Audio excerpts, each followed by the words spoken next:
All right, let's talk about something in trigonometry that trips a lot of people up, the side-side angle case, or SSA. If this has ever seemed a little tricky, don't worry, we're going to make it crystal clear today.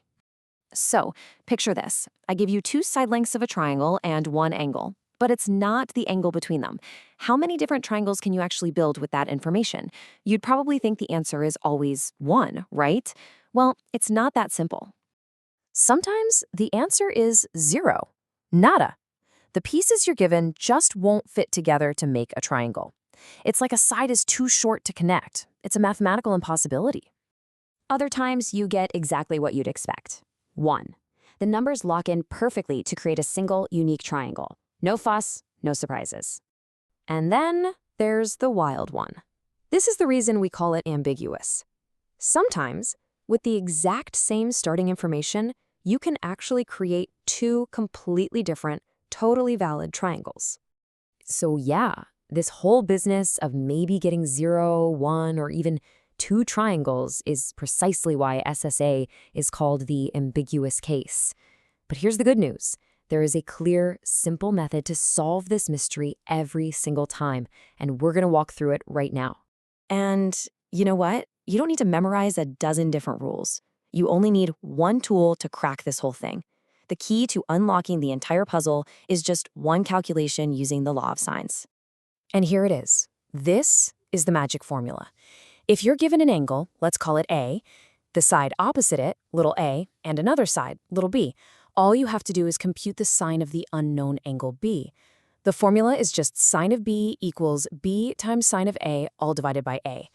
The number you get from this one calculation is going to decide everything. That single number you get is like a signpost at a fork in the road. It will immediately tell you which of three paths to follow. There's no guesswork involved. The math points the way. Okay, this table right here, this is your cheat sheet for the whole process. It's super simple. If your calculation for the sine of B gives you a number greater than 1, it's impossible. Game over, no triangle. If it equals exactly 1, you get one perfect right triangle. And if the sine of B is less than 1, that's when the ambiguity kicks in. You might have 1, or you might have 2 triangles, and that means you have to do one more test. Theory is great, but let's make this real. It's always easier to see it with actual numbers. We're going to walk through one example for each of these 3 possible outcomes. First up, the no triangle scenario. Let's say we're given that angle A is 40 degrees, the side opposite it, A, is 3 units long, and the other side, B, is 8 units long. So we plug our numbers right into that formula. 8 times the sine of 40 degrees, all divided by 3. You punch that into a calculator, and you get about 1.714. Now hold on. Remember our cheat sheet. The sine of any angle can never, ever be greater than 1. So because 1.714 is bigger than 1, we can just stop right there. No triangle can possibly be formed with these measurements. All right, on to our next example. This time, angle A is an obtuse angle, 110 degrees. The side opposite, A, is 20, and the adjacent side, B, is 12. We run the calculation again. 12 times the sine of 110 degrees divided by 20. This gives us about 0.5638. Okay, since that's less than 1, we know there's at least one triangle. Our calculator gives us a first possible angle, B1, of about 34.3 degrees.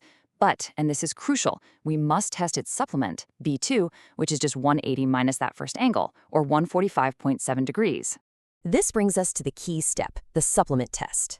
A triangle's angles have to add up to 180 degrees. So let's see if our two potential angles can fit with the angle we started with. For our second possibility, B2, if we add our original 110-degree angle, we get over 255 degrees. That's already more than a triangle can hold, so we have to reject B2. It's just not valid. That leaves us with only one solution. And now for the grand finale, the true ambiguous case. For this one, angle A is 30 degrees, the opposite side A is 8, and the adjacent side B is 12. Let's do the math. 12 times the sine of 30 degrees divided by 8. Well, the sine of 30 is just 1/2, so this simplifies really nicely to 0.75. Again, it's less than 1, so we find our two potential angles. The first one, B1, is about 48.6 degrees. The second, B2, is 180 minus that, giving us 131.4 degrees. We run the supplement test one last time. We take our original angle A, 30 degrees, and add it to our second potential angle, B2, which is 131.4 degrees. The sum is 161.4 degrees. Now, is that less than 180? Yes, it is. That leaves plenty of room for a third angle. So B2 is valid. This means we have two possible, completely different triangles that can be built from the very same starting information. Now that you've seen the whole process, I want to highlight the single most common mistake that people make with these problems. It's a simple little oversight that can lead you to the wrong answer. This is it. This is the crucial takeaway. When your calculation for sine of b is less than 1, you cannot just find the first angle and stop. You have to test the supplement. Forgetting this step is the easiest way to completely miss that a second valid triangle even exists. Always, always check. You might be thinking, okay, this is just some abstract math for a test, but this exact logic of resolving ambiguity has some incredibly high-stakes applications in the real world. I mean, think about air traffic control. A radar ping might tell them a distance and a bearing to a plane, but sometimes that data could correspond to two different possible flight paths. They have to use additional info to resolve that ambiguity, just like we use the supplement test to know exactly where that plane is. It's the same core problem, just with much higher stakes. So let's just recap the whole process. Side-side angle is ambiguous. You can get 0, 1, or 2 triangles.